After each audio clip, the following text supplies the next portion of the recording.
Welcome to another episode. Gas Network presents Sports for the Culture. I'm here with the family. Price XXV, double I. Rome, D-Melo, Gruff Lion. T-Buggy, man. To the greatest sports show on the planet, La Familia. Hope y'all ready for a ride. Can't wait to hear what you guys got to say.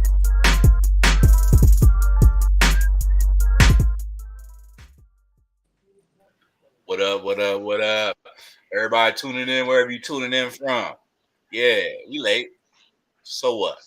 Gas presents Sports for the Culture, man. Also known as the Sports for the Culture podcast. I'm the host for the evening, Scruff Lion. Let me get introduce the fellas. I'm going to start with top right. T-Boogie, man. Gas Elite AAU coach. Wash your hands, wash your ass. Stay clean out here in these streets. I don't got nothing else for y'all. Let's go. Let's have a great show. Yeah, man. Not much going on. We gotta keep it real light, man. Keep it real light, man. Keep it real light tonight. Summertime. In and out, baby. Bottom center. Yeah, it's your boy Demilo. It's been a while, and I'm feeling down like the New York Yankees without Aaron Judge right now, man. Looking real pitiful out here. I hear you. I hear you. If only I knew what that really meant. But I do hear you, man. Oh, Yankees. Jesus. I do keep track of the standings every once in a while. I do have a lot of people that are pretty high up on the Orioles right now. They're doing pretty good. AL East is actually definitely one of the better divisions. But let's go ahead and get into our topics for the evening.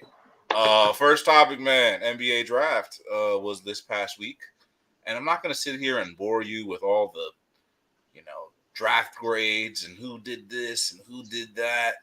Nah, man. Ultimately what they say is, the cream rises to the top.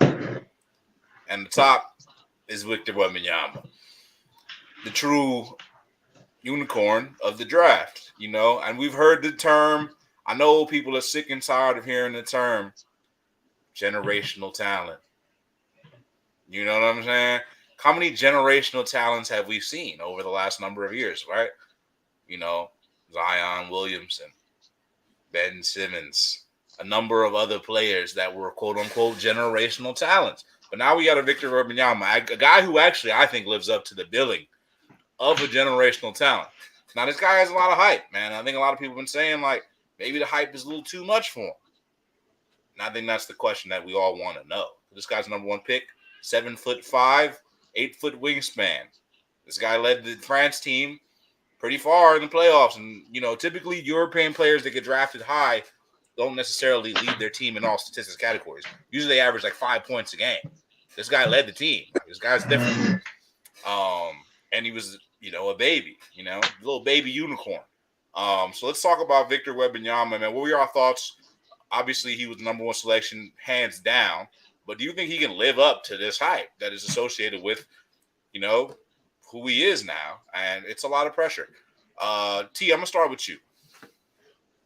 Yeah, man. It's interesting, right? Because being a generational talent now doesn't mean just having a great career, and even a Hall of Fame career. You kind of got to win rings. You need titles. So it's really tough to say. He'll need help. Jordan was a generational talent. He needed Pippen. He needed Rodman. For Wembanyama to really live up to that billing, he's going to need help. But out of the last couple, you named a couple guys, Zion, a couple guys they said were generational talents. I think he has the best shot legitimately, right? He's tall, he's athletic, coordinated. The big risk for me is injury, man. And you're a Sixers fan. We've seen Yao Ming, we've seen Embiid. It just seems like once you get over that 7-2 mark, the risk of injury just goes up exponentially. For some reason, the 7-footers are okay, but the higher you go, it's So honestly, man, I think if this kid can stay healthy, man, he could revolutionize the game, and we could honestly see an NBA where guys, small guys are 6'6", small guys are 6'8". So I think he will live up to the billing. Not immediately, but give him about 6-7 years. Give him about 5 to 6 years. Yeah, I agree. I think one thing that's very interesting about his party and his camp that is very interesting is most people see a scrawny guy, 7'5" or whatever, and they're like, "Oh, we gotta bulk him up. We gotta get him in the weight room," And he's been of the notion that he doesn't need to gain weight. He doesn't need to bulk up. He just needs to possibly get stronger. But they're actually thinking like we want to keep him light. We want to keep him the way he is to some extent. And I actually think that in some ways that might be a good idea. But either way, we'll see how things play out. He has Greg Popovich as his first coach. We don't know really how much longer Greg Popovich is going to be around. But you figure whatever Greg Pop can, give him at that time, it's good, right? Plus he's got great pros to learn from, He's not hanging around Zion Williamson, He's hanging around guys like Tim Duncan, David Robinson, Tony Parker. Maybe he shouldn't hang around him too much, actually. Manu Ginobili and others, Great players that understand, Tim Duncan out here wearing, some like butter Tims and stuff, dreadlocks. This guy clearly isn't getting in anything too crazy. All right. Man, what's your thoughts on Victor Wembanyama? I know you don't really get deep into the hype videos and highlights and stuff, but I'm sure you're hearing a lot of hype. So what are your thoughts? Do you think he can live up to the hype? I think he's gonna have the best transition for a 7-footer. The way the NBA is played now, from the ref point of view, is not as physical as it used to be. So there's not gonna be a lot of wear and tear on that end, especially now that the NBA protects the scorer more than they give free to the defender. And yeah, on top of that, man, how many people gonna guard him besides Jokic, Embiid? Like, how many guys is gonna guard him during his career, his rookie career campaign? I think he's gonna be like, I believe the hype. I think he's gonna average 28 points per night. Here's my thing with that. 28, and I want to say 28 with 5 assists and 10 rebounds. He's gonna be a double-double. His first year, bro. Who's guarding him? I think you bring up a good point, though. Actually, I don't know about your. Who's gonna guard this kid? But who's gonna guard him? He doesn't. He doesn't need to jump to dunk the ball. Right. My thing is this, though. Everything is a layup. He is the new version of the Scott Hook. I'll just have him on the center the whole time, like, Scott Hook, my boy. You don't need to do nothing much. Just stay there. So my thing is this, man. I think about what you said about who's going to guard him. And you mentioned Jokic. I don't know if Jokic can guard him. You said Embiid, and I think Embiid maybe can guard him, but also I watched plenty of Wembanyama tape, and he can move on the perimeter very gracefully, might I add. And he dribbles the ball pretty well. And, I'm not going to lie, Joel Embiid's decent on the perimeter, but, I don't know how he's going to be doing against Wembanyama on the perimeter. I really think there's only one person that can maybe guard him, and that would be Giannis. And I don't know if he could really guard him in the paint because he has got 7 inches on him. So, it's kind of intense. It's going to be tough. I don't know who guards him. Does anyone? Do you think anyone can really guard him? And who is the ideal matchup for somebody like that? Giannis is a good name. It's gonna be tough, right? He's tall enough to shoot over you. I don't know who, at that size, man. It's almost like KD, right? If he can get his shot off, you can't really contest it. Dirk was the same way, man. Those guys that are really efficient shooters and are tall, if they're making their shot, you can't really stop them from making their shot other than to get them off of their spot. So you kind of got to move them. And if there's a ton of guys in the NBA that can move him. He's light. There's a ton of guys that should be able to get him off of his spot. The question is, does he have? How before the ref blows the whistle? How many seconds before the ref is going to be like, oh, no, that's defense. Boom. I don't know that he comes in and gets superstar calls from day one. Maybe he does. The NBA would love another international superstar. He has Popovich there. And this is another thing I'm thinking about. You named Jokic, you named Embiid. What position does he play? Conventional wisdom says the 5, but I thought Tim Duncan was a center too. But he was a power forward. Yeah, I wouldn't be surprised if they play him at the 4, to be honest. just because of my understanding of basketball, right? Because if you play him at the 5, you're basically handcuffing him to be your post defender, right? But I think if you got him at the 4, the way the 4 position has transcended in the modern day league is like you can be a 4 and kind of just be floating around.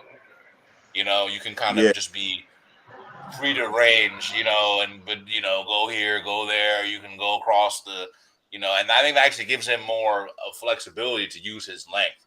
So So I for heard me, in the West for me, it will be Jokic and AD as his like main 2 defenders.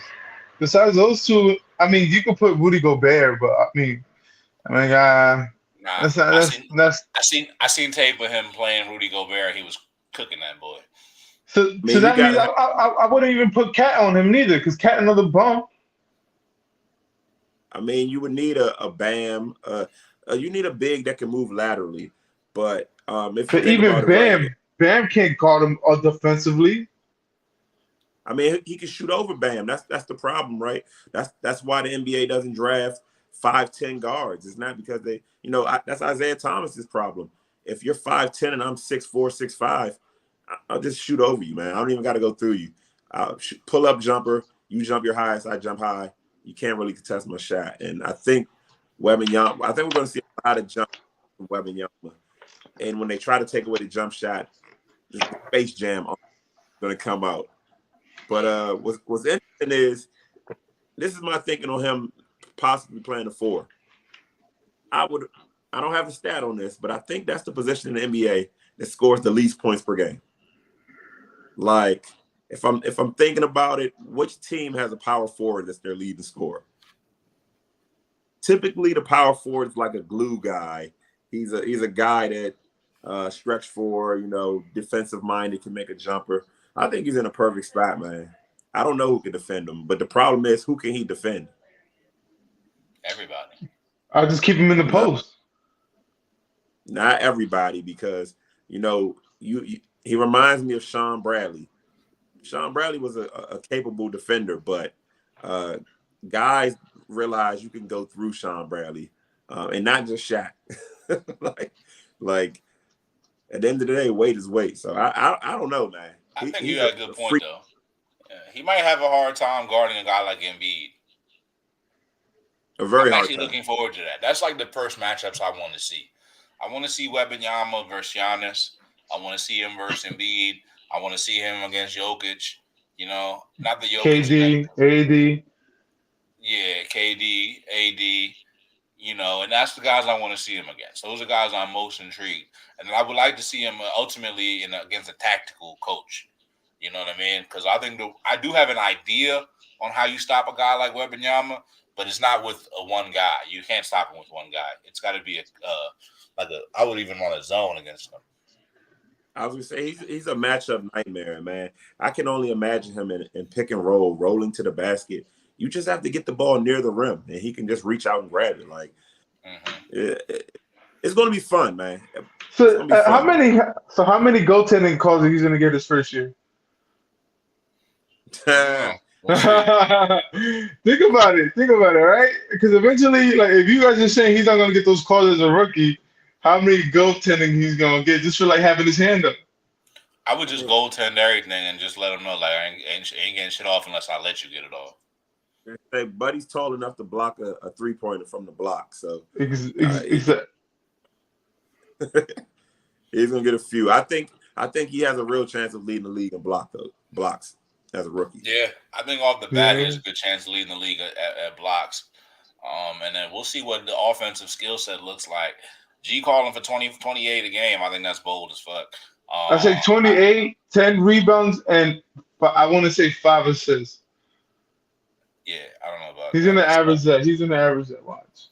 28. That's absurd. But you're saying blocks, so that means he's going to average at least like what, two or three blocks a game. I'll tell you this. I think he'll average 5 like 4 plus blocks a game. I don't know what his points are going to be at. I don't think he's going to average 28 off the bat. Because guys like LeBron came in. If he averages 20, I would be impressed. I think that's what I would expect from him. 20. bro. But Paolo just damn near average 20. Yeah, damn near. But most good rookies come in averaging like 16, 17 points a game. Even Ben Simmons did that. who's in the So Spurs is gonna take the ball besides him? Well, I heard some rumors, bro, but I'm not gonna get into all that just yet. But I heard a rumor that they're gonna sign Brook Lopez to play center Ooh, next to Wembanyama because he could help him out on post defense and he could stretch the floor still. And I also heard another rumor that the Spurs might try to get Dame. holy shit! If that happens, holy shit! But I hate you. mean, Why are you giving me false hope? like I I don't said, know. the guy needs another player next to him if to ascend to that greatness. But I think they got some good role players though. They do have good role players over there. I mean, if he's the numbers, if the numbers we're throwing out tonight, he scratches. You're talking about an MVP candidate. Right. Yeah. Holy Well, shit. Yeah, I mean, yeah, you're right though. 28 and something like that. We talking MVP numbers for real. Yeah, for sure. Well, I mean, that's either way. That's high expectations, man. That's very high expectations. We're gonna see how this all plays out. I mean, right? First, Because we're calling this guy generational, right? So this should be what percentage of him at least being somewhat great his rookie year. I think he'll be very good his rookie year, but But percentage wise, what you giving it? What's the odds the odds what? of him being great, having a great rookie season? It all really depends on what your measurement of grade is, and that's really what the All right, rookie of the year. 90%. See, I'm gonna go with 80. so what's the odds of him becoming an all-star his rookie year? 80%.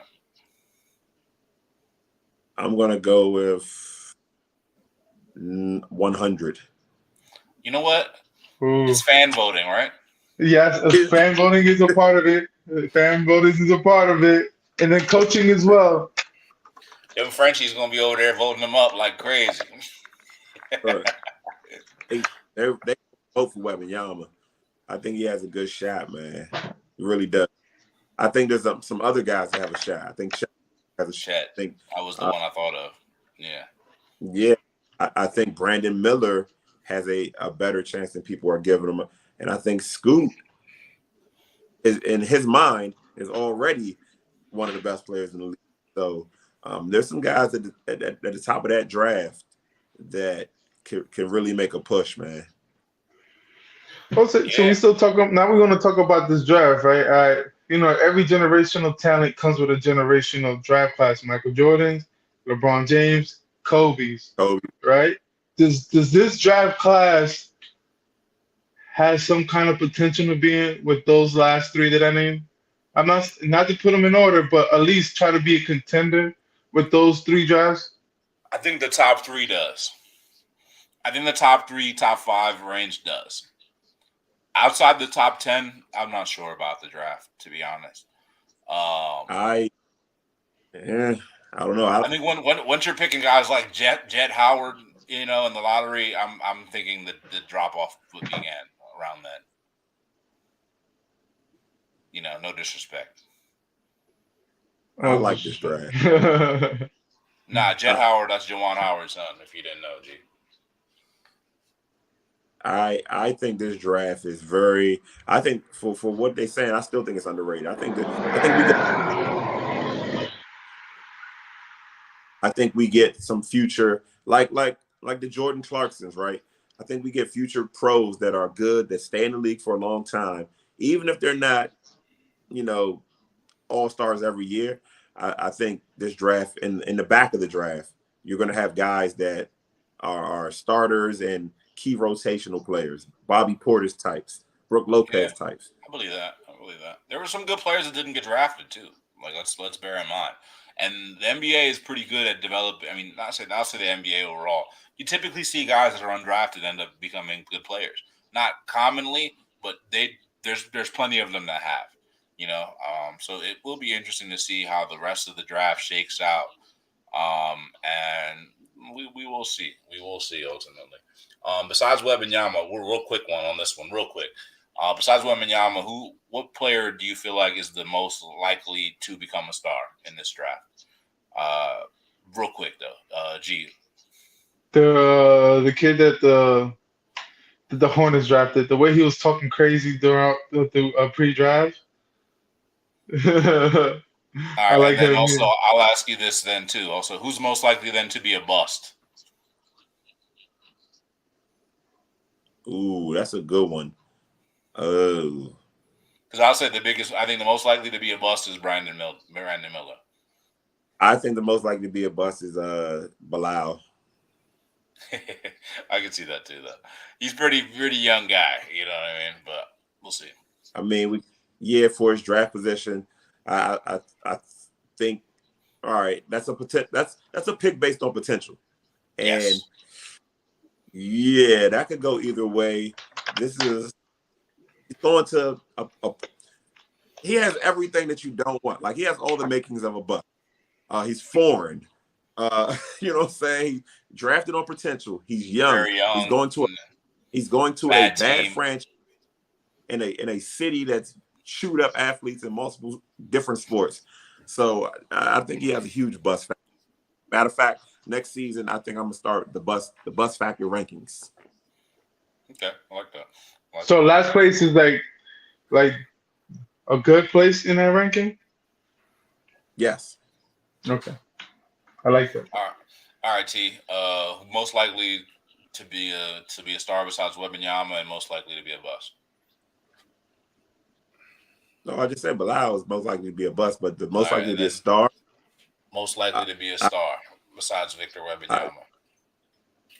I mean that top five really, but Scoot, man, Scoot already has the demeanor of a star. And one thing that struck me on draft night, man, like I'm a huge believer in if you got the right support system, man, the sky's the limit.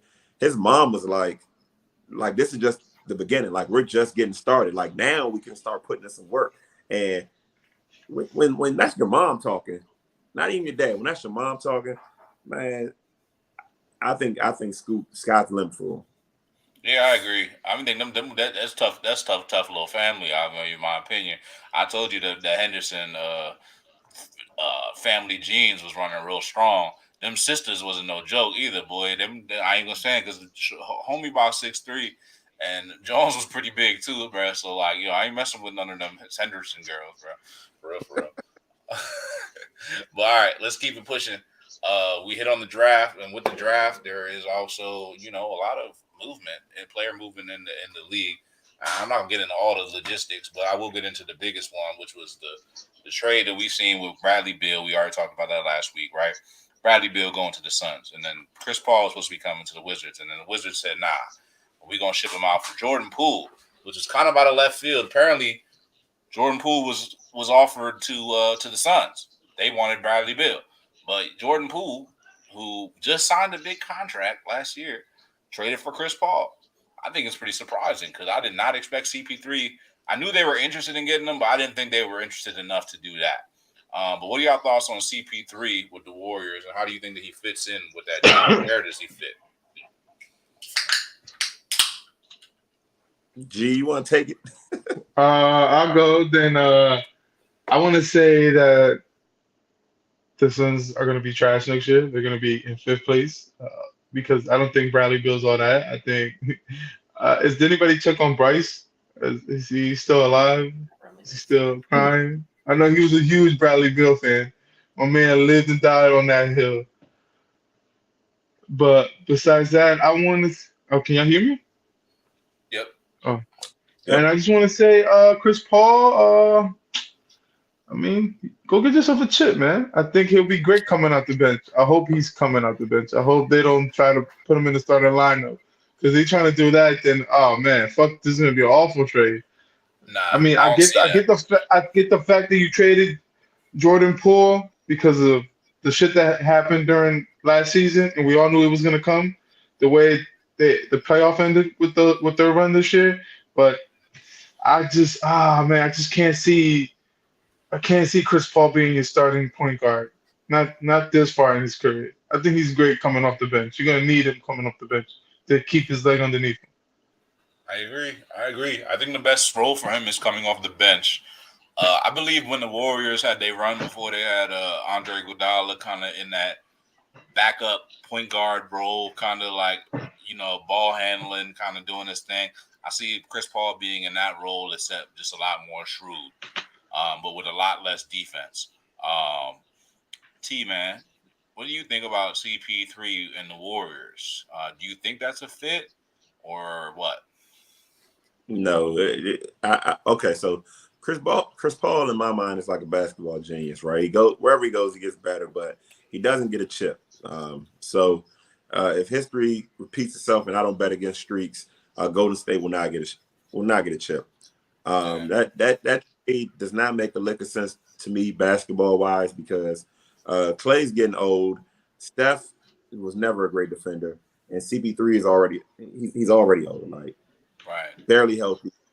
I don't know how you play those three guys on the court at the same time. G, you said they finished fifth. The Suns, right now, I said the Suns finished fifth. Yeah, the Suns will finish fifth. Right now, if you put Devin Booker on the court with Chris Paul, Devin Booker and Bradley Beal against Chris Paul and Steph Curry, Devin Booker and Bradley Beal might have 35 apiece. Holy shit! No. Hell no. Not if Draymond Green has something to say. But that's what I said. Draymond Green can't guard Devin Booker. What you talking about? Draymond Green should have been off that team, and that's I guess that transitions us a bit to Jordan Poole and all that, right? You bring in Chris Paul, you get rid of Jordan Poole, and you decide to keep Draymond. What I like about that situation is from an emotional standpoint, right? I like the idea of we came in together, we did this together, we did it without KD. If we're going to go out, let's go out together. I like it. It's a feel-good story. It's a movie script. It's a 30 for 30 eventually. Yeah. I just don't think this has the happy ending, right? But Draymond should have been on another team. He should have been on another roster. I don't care what place the Warriors finish. I don't have them getting out of the first round. Yeah, I think it's interesting. One thing that was interesting to me about the trade was that they traded one of the things that just this time last year, the Warriors won the championship. But wait, I'm not done, man. Just this time last year, they won the championship, right? And the reason I thought they would be back in the championship, which I said that they would be back in the championship in the next 5 years, for sure, was because they had a young, up-and-coming next wave of young players. And Jordan Poole was the face of that. So I thought it was interesting that they decided to go ship him off for somebody who's probably only going to play another season with the Warriors, maybe, 1 season, 2 max. Go ahead, G. What was you about to say? I get that part, but come on, fellas. We knew this trade was going to happen. We just didn't know who was going to be the trading party. Like, we knew Jordan Poole. It was going to be between Jordan Poole and Draymond. That's why I'm not surprised by the trade. For me, it's more like, it's like, I still don't think the Suns are a deep team. Besides that big three, who else are going to have? Well, that's the thing. We don't know. I think that I think that big three will turn into a big 3.5, 4. Somebody's going to want to come play with those guys. On top of that, for less for a veterans minimum. I don't know if it'll be veterans. I don't know. I don't. Is that all they have left in the cap? Is the vet men? Yeah. Now they could do a mid-level exception. I was gonna say you get somebody. What is it? What is it at 6, 7? What's the mid-level exception? It's like 7, 5, 6, 7 million, something like that. In that range, somebody's gonna come in there and help. One of those Jeff Green type of players. But I'm not worried. Jeff Green ain't trying to leave Where is he? The Nuggets per se, but a guy like that, you know what I'm saying? Shoot, a Carmelo, something like a guy like that can come in and give them good minutes off the bench. And I think Phoenix will be fine. I think for the Warriors to be a championship team, I think you need a new Jordan Poole, right? The face of that young talent. I think you need a Kuminga to take a next step, or a Moody. one of those guys has to take off, and they Hmm. it seemed like they doubled down on Gary Payton III. I'm not sure if that was the right move, but Well, they're gonna need him Man, now because he's the only perimeter defender they really got. That's a guard. right. But one thing So I do like about the Chris Paul trade is this: Chris Paul doesn't have a knack of really making basketball easy for a lot of players. So I think if he runs with that second unit and he runs with guys like Moody and Kaminga and whoever else, like he could make them look pretty good, I'd imagine. So I think if I'm Moody, I'm happy. I'd much rather be playing with Chris Paul than Jordan Poole. The Jordan Poole seemed like he's all about getting his shots up. He was right. this. We could say whatever we got to say. He definitely changed his attitude when he got his bag, and I think that's the biggest thing with Jordan Poole. And now he's heading in the other direction. He's headed over here to Washington D.C. I think we got a DC legend in some aspect. I feel like we're gonna see Jordan Poole out on U Street somewhere. But is he gonna be taking the game seriously? So that's my question for y'all. What are y'all expectations now for Jordan Poole now that he's in DC? He's gonna have plenty of opportunities to take shots because he's gonna be the main guy scoring on that team. But what do y'all expect? Do y'all expect him to lead the league in scoring? Do y'all expect the Wizards to be good? T, you said a couple of days ago that Barry looked like they were blowing the whole team up, and Jordan Poole he changed their window of rebuild from 4 years to maybe 2. So I'm gonna start with you, T. What are your expectations for Jordan Poole? Um, shoot a lot of shots, score a bunch of points. Not win a ton of games. If they do, I'd be really, really impressed. But there's a certain personality type that struggles in DC, and Jordan Poole has it, right. It's that jovial, mischievous kind of joking around, trash talking, always having fun, never real super serious. I watched Clinton Portis do Eastern Motors commercials, right? I don't know how much it affected his career, but I hated it. I watched Gilbert Arenas be hibachi every night, uh, and then lead to guns. Uh, I watched John Wall. I watched John win a ton of games. I mean, lose a ton of games doing the Dougie. Like he's dancing as they're losing. So I think Jordan Poole will be a fan favorite. That jersey, the city will love him. He'll probably play at some of the outside courts with some of the local guys. Uh, he'll be the next DC legend, but that doesn't require a win. You don't got to win to be popular in this city. So I think Jordan Poole will just be fun, man. Look, pool party. They got the man ain't hit a 3 yet, and they got the slogans ready to go. Yeah, yeah. we'll see. I ain't gonna lie though, bro. Like DC is a great place for him, like for right now, because then expectations are very low, right? He gonna make his shots, whatever. He gonna miss his shots, it's whatever. You know, look at Porzingis. Porzingis looked great for DC when nobody was, when the games didn't mean anything. He looked really good. You know what I mean? I really think that was the issue of having guys not committed to winning in DC. I don't know that they have a leader there now that is committed to winning. So it's gonna be a tough job for the coach. Jordan Poole could get this guy fired for all I know, but it's gonna be tough. Yeah, we'll see, man. We'll see. It should be interesting. I mean, the coach is going to be a big part of it because, the attitude thing with Jordan Poole is my biggest concern for him. We'll see, man. We will see. Interesting trade, though, nonetheless. Actually, you know what? We're going to go into this next trade real quick, too, because I forgot all about that trade. I was talking about Porzingis. I want to talk about that trade, too. Porzingis got traded to the Celtics, bro, and I thought that was really interesting because originally there was a trade on the table. Porzingis was going to go to the Celtics, and Malcolm Brogdon, was going to go to the Clippers, which I thought was interesting. But then that trade fell through with last minute because Brogdon had some issues with his injuries. He didn't pass physical or something like that. So at the very last hour, the 12th hour, the Grizzlies, who apparently have been calling for months for Marcus Smart, got Marcus Smart in a 3-team trade. And the Celtics got Porzingis, and Marcus Smart is now headed to the Grizzlies. What are y'all thoughts on that Porzingis trade? Because obviously Porzingis is a talented player, but we haven't really seen him be a winning player on a good team. And Marcus Smart is actually quite the opposite. He's a gritty player who we've seen be a very good winning piece on a winning team, but he always does more than expected, I guess you could say.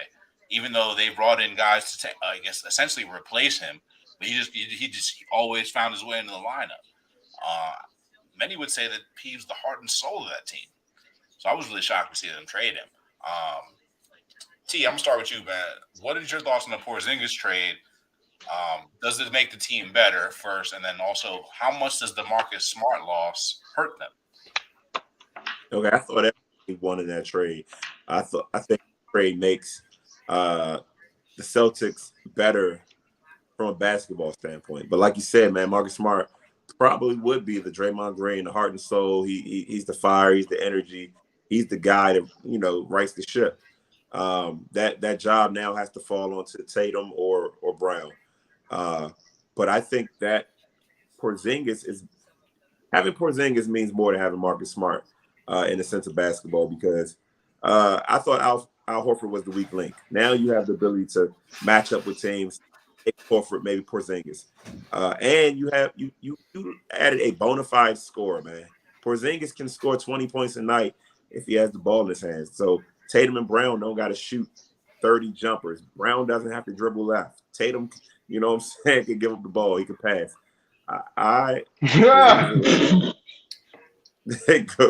Boston is good. Hey, yo, so go ahead with yourself. Yo, you about to get us canceled.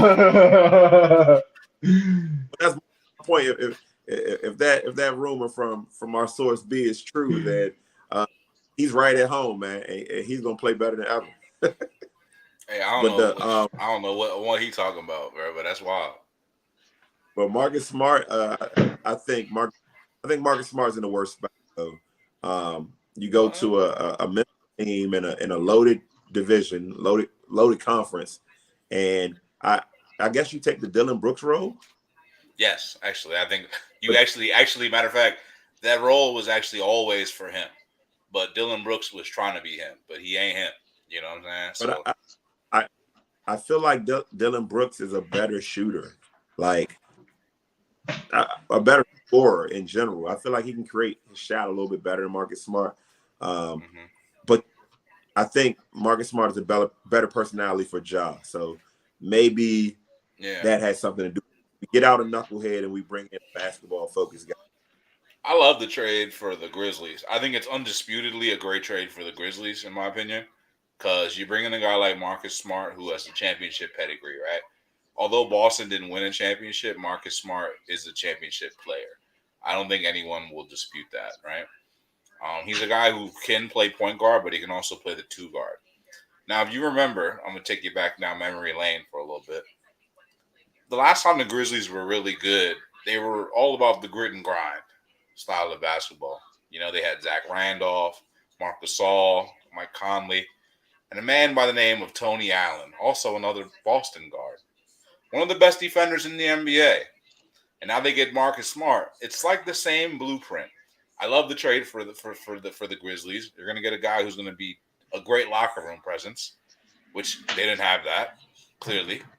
You got a vet in the locker room. They need a vet in the locker room. I seen the memes online. They said Marcus Smart going to be giving them talk like old boy from Baby Boy, the guns in the butter. But guns and butter. Guns and butter, baby. The realest thing, that shit that appreciates with time. Let me stop. So I mean, we're gonna see how that plays out. But I think that's a good trade for the Grizzlies. Granted that John Morant can stay out of Instagram Live and keep his hands off of loaded weapons. I think that's a good trade for them. I'm interested to see how that plays out for Boston, because I do think that changes the landscape of their locker room. I do think that it forces Brown and Tatum to step up into more leadership roles, and we'll see how that plays out for them. We will see how that plays out for them. Porzingis is a talented player, but we'll see. And now Boston's also going to have to make a decision at point guard. Are they going to move Brogdon into the starting lineup? Derek White Looked pretty good. I guess Derek White playing pretty well makes Marcus Smart expendable. One thing I do like about Boston is they always tend to get guys that fit the similar catalog, just like Allen and Smart. Now they bring in my man Jordan Walsh, who is the biggest sleeper in the NBA draft as far as role players are concerned. I love that pick for them, by the way. But very interesting to see this trade go down. And I'm interested to see how it plays out for Boston. I'm hoping it doesn't play out well for them, but we'll see how it goes. All right, let's get it. Let's go on to our last topic. We're going to talk about the culture. And something happened yesterday. I guess it was in the news. Apparently, your man Offset, or no, is it Offset? Matter of fact, yeah, Cardi B or something got caught cheating or something like that. And apparently Offset posted something on Instagram. It was like some nonchalant stuff, and she hit him with the same joint. And apparently she done got some revenge on the boy Offset. So it got me thinking, man. Tell me what happened. So this is what happened, right? Maybe 2000, I don't know if this is 17, 19. This is a while ago, maybe 2019. This is a while ago, right? Offset is accused and looks pretty guilty. I think the evidence was pretty damning. He got caught cheating, and in the midst of that, he posts, "I miss my granny" on Instagram, right? So then recently, was this yesterday, day before yesterday, he posted that my girl's been sleeping with another man on me. Y'all know how I move, something like that. So Cardi B does her own post where she's basically saying, I might as well have cheated. She's singing the Keisha Cole song. As much as you accuse me of it, she said her actual response was she didn't do it because she's Cardi B. If she messes with a celebrity, they'll talk about it. If she messes with a average guy, he'll definitely brag about it. So she don't have options to cheat with. So she's saying she didn't do it. And I think to troll him, she posted that I miss my granny too. I don't know if she actually got caught cheating, but either way, it appears that probably both of them cheated. Okay, so it's not definitive. It's not definitive that Cardi B did it or not. No real proof. No real proof. All right. Well, I will say this: that this is probably definitive that Offset is probably cheated in multiple times, because apparently the Sweetie thing is definitely rooted in the same thing. And Quavo clearly not talking to the dude, so I mean, there's clearly something there. They together. Yeah, whatever. That was for the show. So anyway, the whole situation got me thinking, man. Got me thinking about life, So I was wondering what the thoughts are about this, because does cheating give the other partner a free pass to cheat also? Because that's kind of what happened is, right? Okay, you cheated, so I'm going to even the score. Is that kind of like the essence of what happened? So what is your thoughts on that? I'm going to start with G on this one. And then T, I'm going to hear your thoughts next. Yeah, I don't know. I mean, misogynistic me is like, nah, fuck is she cheating for? The fuck? Baby, I love you. Why you doing that to me? You know I was gonna get right back. Fuck. I don't know. I don't know, man. Fuck it. Y'all can call me misogynist. Hell no, you ain't gonna cheat on me. I slip up one time. It's supposed to be sacred what to about me. Okay, well, you're looking at it on the one-sided tip. What about I if just it was said the I'm other way misogynistic. around? Okay, again. So what if you look at it the other way around? You looking I at ain't it looking like at none of that shit. The fuck? I don't care. She can't cheat on me. bruh. So what if she cheated first, and now what are you going? Would you try to get even? I'm out. Okay, that's fair. I'm trying to fuck her friend, her sister. Okay. So you're just gonna cut loose and just start whoring out. That's what you're gonna do. At the finest. If I'm in shape, am I still have my good looking self? Then yes. If I'm Okay. depressed and fat and out of shape, I'm gonna stay like a sucker. Like, all right, baby, you get your one hit. I'll let you get your one hit.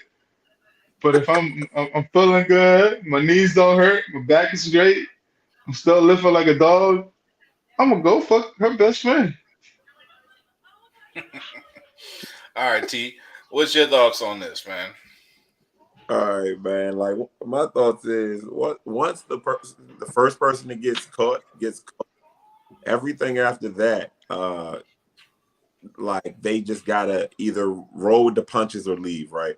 Because Yeah. you can't really control somebody's reaction. So, is it fair? I think it's fair, but I feel like this. And I've had this conversation in the past week a couple times, even before this incident. If party one and party two to get back at party one, just leave. Don't even do that. What's the point? Now, if party one cheats and party two has always wanted to cheat, but they restrain themselves thinking that they were in a committed relationship, and now they want to, you dabbled, I want to dabble, and we can figure it out from there. I think that's fair. I think that's fair. So you're saying you and your spouse will have to come to agreement before you start cheating. So is it really cheating, or is it just a permission slip? No, it's still Then cheating. that's. I think the technical term is called hall pass. I'm not saying. I think a hall pass is before the cheating. You know what I'm saying? I'm not saying a hall pass. What I'm saying is you have to live. You kind of have to live with it. Like if the person tells you like, look, I'm not doing this to get back at you, but this is something I always wanted to do. I mean, I think that's fair. I think that's fair. Like, Yeah. I'll say this. Nah, y'all tough as fuck. Man, y'all better men of God than me. I'm not staying there. You're talking about you don't get your hit back. Fuck out of here. I ain't Jesus. I ain't perfect. And that's fine, G. And the way you doing it is in a way that it's like you didn't do anything wrong, right? You were wrong, Nah, and now you just I'm gonna get saying I over it. was wrong. I'm saying I was wrong. Baby, you can stay. Now, are we saying we're gonna stop cheating after you cheat the first time? If we saying yo, that was the one slip up, I'll never cheat again, then baby, stay. Why not? What are you talking about? Why you gonna leave? G, but you're only looking at it from the perspective that someone cheated on you, and not if you were the cheatee. I am talking about if I was the cheating. Like, Right. well, If if we I cheated and I got caught one time, like, and I promise you I won't cheat again, then yeah, why would you leave? Why would you want a free hall pass? I'm not gonna give you one Nah, because she's not I gonna got leave. caught. The theoretical is she wouldn't leave. She would just cheat on you again, and then what? But I wouldn't accept that, and I would just bounce. But then why that's wouldn't you karma, though. hold on? Nah, Why wouldn't you leave after you cheated? If it's such an egregious act, why wouldn't you leave? why would I? Why would I leave after I cheated? Because maybe Yeah, why? I fucked up. I think I just fucked up. I ain't perfect. I just said it earlier. I ain't perfect. I ain't Jesus. You feel Okay, me? so you're not, but you also can't accept another I person not being just perfect. told you I'm misogynist. I don't give a. It's an old school rule. Like y'all trying to be this new conformed version. Now I am misogynist. I'll say it here again. I don't know. Fuck no. This shit is not fair. Life ain't fair. People get hurt sometimes, and it's up to you whether you want to let me heal those wounds that I caused. If not, you could go away. You ain't gonna do this shit again and do this shit to me. Also, this is karma shit. The fuck is this? See, Hey, my thing is this, though. Regardless, bro, if you stay in it, you leave, whatever. If you cheat, like you can expect that karma to come back around to you, bro. That's just all. That's my I'd belief. rather it come back and her spending my credit card. Fuck it, buy yourself the bag. Cry in that. Cry, put your tears in that bag. Oh, I'm sorry, but go ahead and let somebody else have a piece of you. I'm sorry, baby, I fucked up, but it's never happening again. Go spend the bag. Fuck it. I'm okay. But that's if I'm promising I'll never do it again. But if I'm just a cheating whore, I wouldn't expect no woman to stay with me. I would expect them to bounce. I mean, I understand. I get where you're coming from. I respect it. Like, hey, look, if those are the rules you play by, those are the rules you play by. Look, let's say you can't be selfish. Damn. Yeah. If I can't be selfish and I have to live with it, then all right, fuck it. It is what it is. Fuck it. You got me. but it better be the last and one time. We ain't going tit for tat now because I bet. Then at that point, why even be with that person?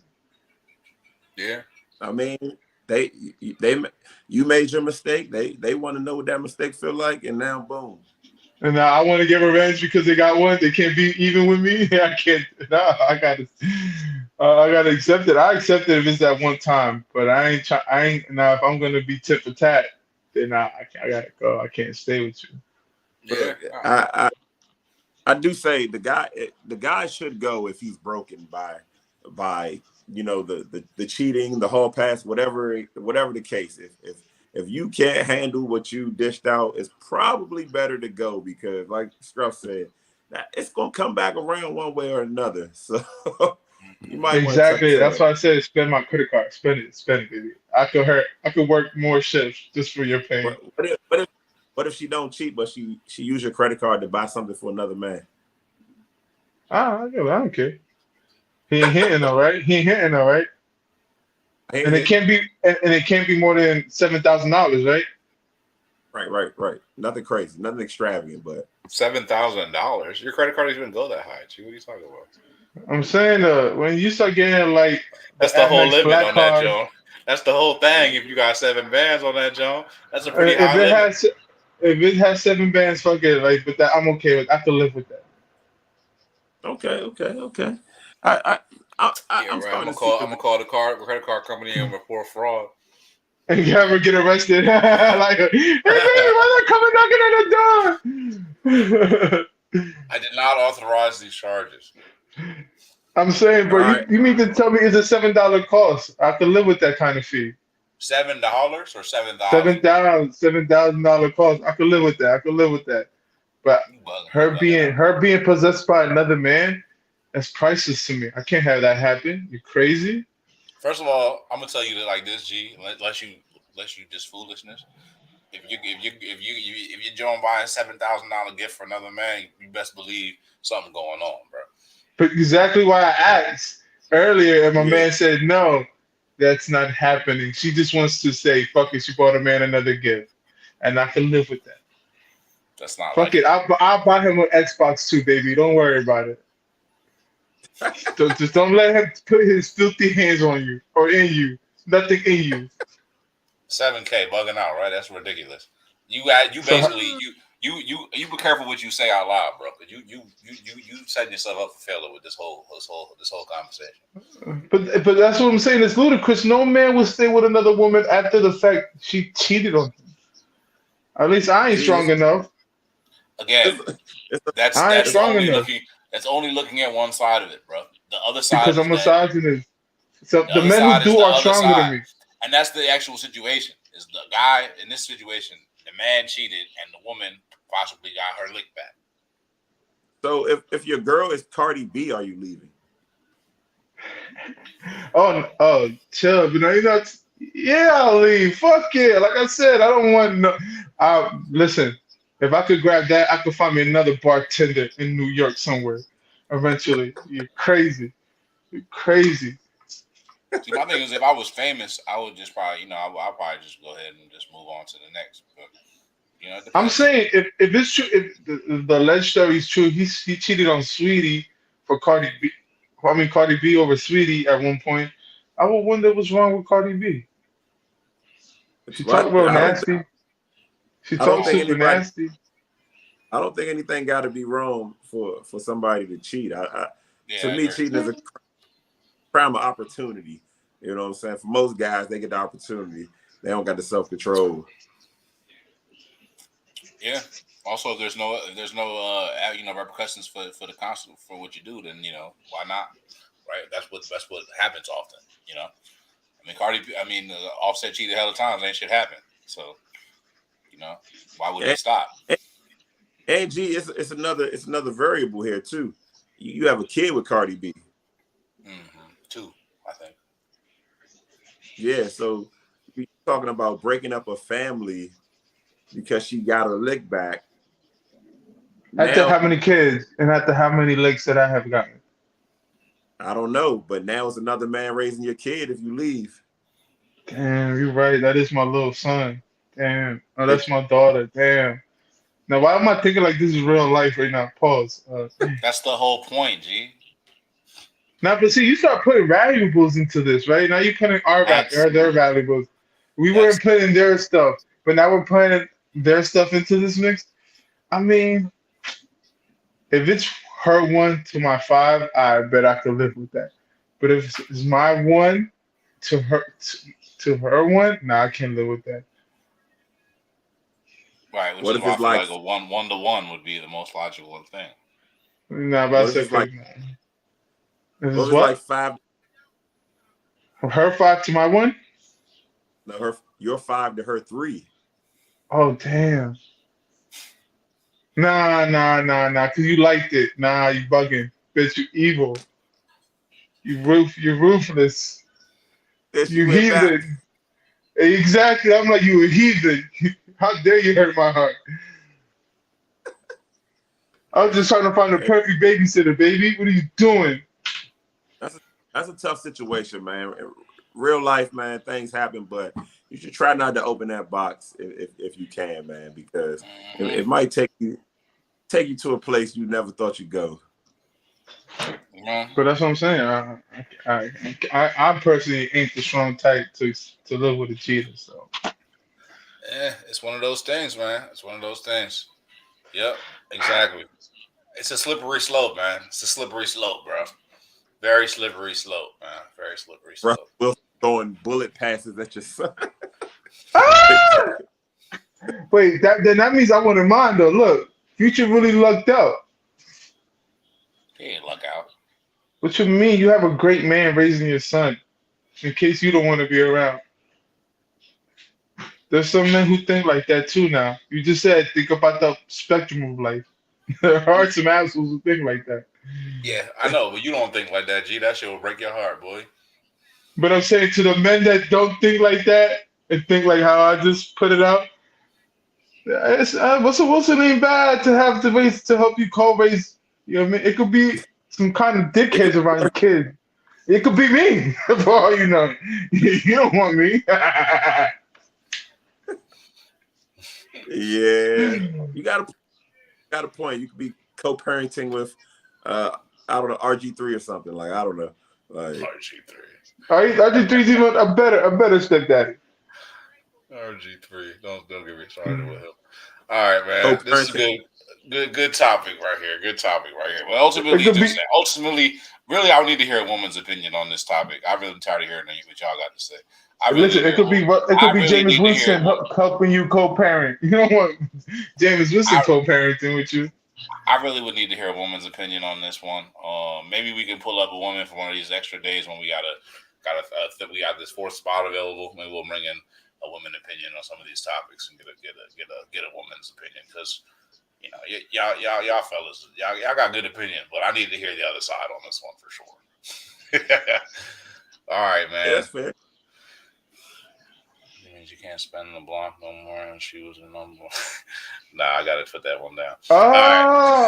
Hey yo, damn word. All right, man. It's Cold been a word. good show. We hitting that hour point. That means it's time to go home. Shout out everybody tuning in. If you hitting us on YouTube, hit that subscribe button. Follow us on all social networks at Good Ass Sports. On all the platforms. We on Spotify. If you a Spotify listener, hit us with a donation. All the donations go towards making the show a better place. And the future events for the fans. And we'll keep you posted when those happen. And for the kiddies, the gasoline kids. Donations go there too.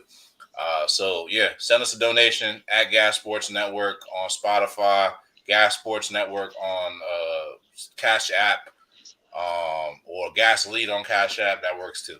And you know how we do it when we end every show. Sports for the culture.